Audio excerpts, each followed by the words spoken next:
নমস্কার, কেমন আছেন সবাই? কৃষ্ণা রান্নাঘরে সবাইকে স্বাগত। রেসিপি কাশ্মীরি আলুর দম।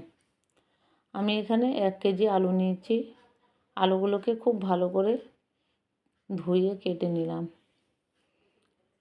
কাটার পরও ভালো করে ধুয়ে নিয়েছি, দিয়ে আলুগুলোকে আমি এইভাবে ছিদ্র করে নিচ্ছি। এভাবে ছিদ্র করে নিলে কী হয় বলুন তো, আলুর ভেতরে মশলাটা ঢুকবে, খেতেও খুব ভালো হবে, তাড়াতাড়ি সেদ্ধ হয়ে যাবে। আর এদিকে একটা মিক্সিং জার নিয়ে নিলাম। মিক্সিং জারের মধ্যে আমি 20 থেকে 25টা কাজু দিয়ে দিলাম, আর 25 গ্রামের মতো পোস্ত দিয়ে দিলাম। দিয়ে একটা পেস্ট তৈরি করে নেব। আপনারা ইচ্ছা করলে শিলনোড়াতেও বেটে নিতে পারেন। আর 2টো মাঝারি সাইজের পেঁয়াজ নিয়ে নিলাম, পেঁয়াজগুলোকে পেস্ট করে নিচ্ছি।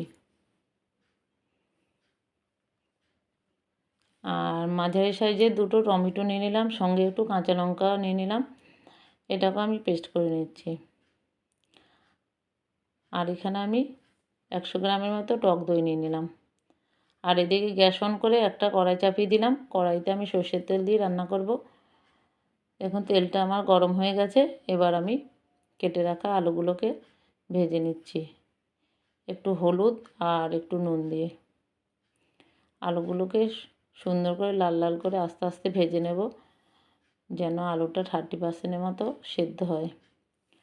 আলুটা দেখুন ভাজা হয়ে গেছে। আলু ভাজা কড়াইতে আমি আবার রান্নাটা করব।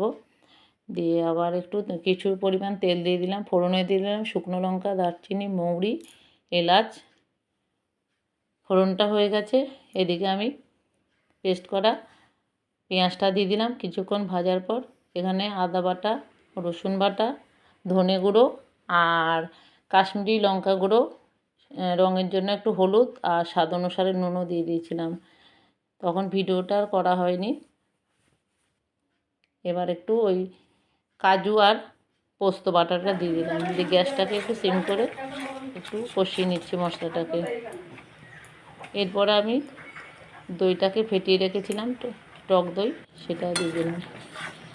গ্যাসটাকে না এখন একদম আঁচটাকে কমিয়ে দিতে হবে। দিয়ে ভেজে রাখা আলুগুলো দিয়ে দিলাম, আবার একটু কষিয়ে নিলাম, আর একটু চিনিটা দিয়ে দিলাম। চিনিটা অপশনাল, তবে চিনি দিলে তরকারির স্বাদটা বেড়ে যায়। দেখুন কষানোটা হয়ে গেছে। আর এবার আমি জল দিয়ে দেবো।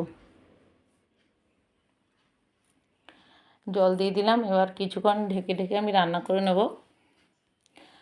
আমার রান্নাটা হয়ে গেছে, এবার নামিয়ে নেব। এই তরকারিটা রুটি, পরোটা, লুচি, ফ্রাইড রাইস, খিচুড়ি এগুলোর সঙ্গে খেতে খুব ভালো হয়। আপনারা একবার এইভাবে রান্না করে দেখবেন, আশা করি খুব ভালো লাগবে। ফেসবুক থেকে দেখলে একটা লাইক করবেন, কমেন্ট করবেন এবং শেয়ার করে দেবেন। আর ইউটিউব থেকে দেখলে আমার ইউটিউব চ্যানেলের নাম কৃষ্ণা রান্নাঘর, আমার চ্যানেলটিকে সাবস্ক্রাইব করে নেবেন সবার আগে, তাহলে আপনাদের কাছে আমার নতুন নতুন রান্নাগুলো পৌঁছে যাবে। সবাই ভালো থাকবেন, সুস্থ থাকবেন। সবাইকে ধন্যবাদ।